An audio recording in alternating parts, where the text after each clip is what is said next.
Saya perlu titik beratkan ya, mengikuti sunnah Nabi SAW itu, ibu renung itu ya, mudah dan murah. Mudah dan murah. Orang mati nih, ikuti sunnah Nabi coba, kain kafan, mandikan pada saat itu, dan murah, air sama daun bidara. Mau tambah sampo sabun oke lah, digosok badannya karena diwangikan. Bungkus kain kafan, disolati, kubur. Tanahnya gundukan tanah. Nggak ada marmer, nggak ada rumah. Karena Nabi SAW bilang sama Ali, hai Ali, jangan kau temukan kuburan kecuali kau sama ratakan dengan tanah. Jangan dibangunin, jangan ditulisin, gitu kan. Itu kata Nabi. Coba lihat, coba ketik di Google riwayat pesan Nabi kepada Ali tentang kuburan. Coba baca deh.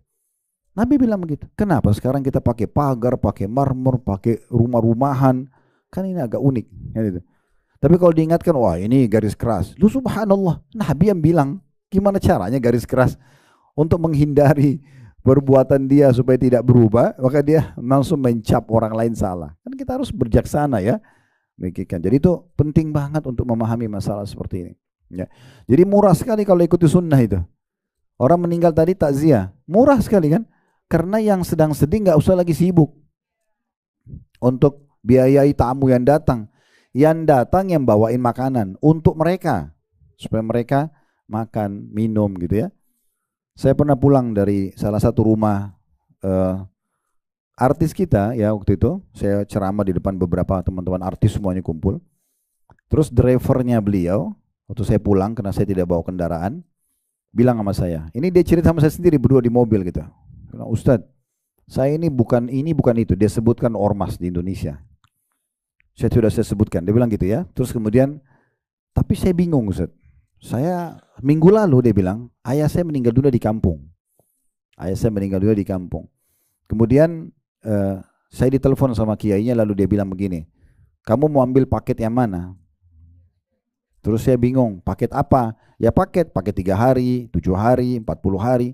Kamu tinggal siapin uang, nanti kami yang siapkan orang-orangnya. Apa jawaban dia? Ini fitrahnya orang ya, secara alami orang sebenarnya itu tidak bentrok sama sunnah Nabi. Dia bilang apa? Ustadz saya bingung, masa saya sudah sedih kehilangan orang tua saya harus keluarin biaya lagi. Sampai kadang-kadang di kampung itu jual sapinya, jual ininya, hanya untuk itu. Dari mana ajaran ini? Kan gitu, itu yang perlu kita tanya, dari mana ajarannya gitu kan. Kalau Nabi ajarin tidak seperti itu, justru kita datang menghibur mereka. Bedain ya, takziah meringankan kesedihan keluarga yang sedang sedih. Kalau ziarah, ibu lagi ziarah silaturahim, oke lah duduk makan ngobrol silakan. Takziah bukan begitu, ngeringanin kesedihan keluarga mayit. Datang doain pergi. Kau usah lama-lama orang lagi sedih, biarin orang lain juga datang. Dan Nabi kerjakan maksimal 3 hari. Dapat lebih dari 3 hari. Cukup 3 hari takziah. Selesai, habis itu orang aktivitas seperti biasa sudah. Kan gitu. Kenapa bisa seperti itu Zat? Ya karena memang dalam Islam kita diajarkan mati itu sebuah pintu menuju ke akhirat dan dia tidak hilang. Di mata kita sekarang di dunia orang yang mati itu hilang, tapi sebenarnya dia tidak hilang. Dia sedang mendahului kita kepada kehidupan yang abadi. Untuk menuju ke akhirat yang khalidina fiha. Al-Quran selalu gitu ya, surga khalidina fiha, kekal di dalamnya. Bagaimana kita menuju sana? Harus mati dulu. Jadi mati itu bagi seorang muslim awal segalanya. Karena dengan mati dia terima hasil amalnya selama di dunia, sholatnya, puasanya, dan dia terima balasan. Dia menuju kehidupan Nabi. Dia dahului kita saja, dia nggak hilang. Untuk apa berlama-lama bersedih? Kan gitu. Dia sudah dahulu kita dan memang ajal sudah datang. Kita biar nangis darah, tetap dia sudah mati, nggak bisa hidup. Ada syariat datang memandu kita. Caranya gimana? Seperti itu.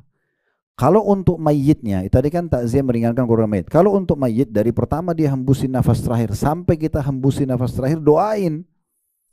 Bukan di saat takziah itu. Dari pertama dia hembusin nafas dia mati, kita doain sampai kita hembusin nafas juga. Itu yang betul, doain mayit setiap saat. Bukan hanya di hari-hari takziah untuk ngeringanin keluarganya mayit itu.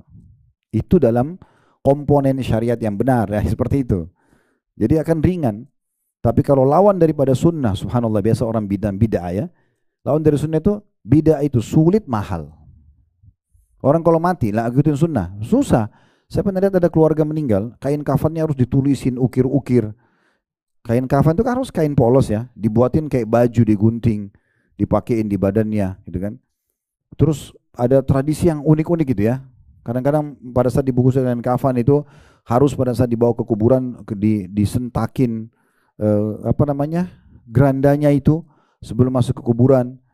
Itu di Sulawesi Selatan kami biasa begitu ya. Saya tidak tahu kenapa. Ada sebagian orang lakukan itu.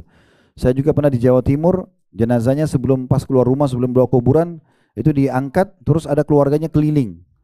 Pernah lihat nggak? Ya, keliling di bawah pemikulnya itu. Untuk apa ini? Tawaf ini. Kan agak unik ini. Kenapa? Apa maksudnya gitu ya? Belum lagi kalau jenazah lewat, lempar duit koin. Saya kadang-kadang lihat duit, untuk apa lempar duit koin ini? Ada orang mati lewat, pernah juga ada saya jalan sama orang gitu, terus dia buka dompetnya. Saya tanya kenapa? Karena kalau lewat orang, lihat orang mati katanya dapat rezeki. Dari mana khurafat ini gitu? Kalau begitu luar biasa, kita tunggu aja dekat kuburan, ya, iya nggak? Kan sederhana ya. Kalau itu pemikirannya, tunggu dekat kuburan kan setiap hari ada orang dikubur tuh, buka dompet di situ, nggak usah kerja, dapat duit. Kan ini entah dari mana mereka ngarang-ngarang ini, tapi menjadi memasyarakat, subhanallah. Orang kalau ikutin sunnah itu mudah dan murah, ya, simpel sekali gitu.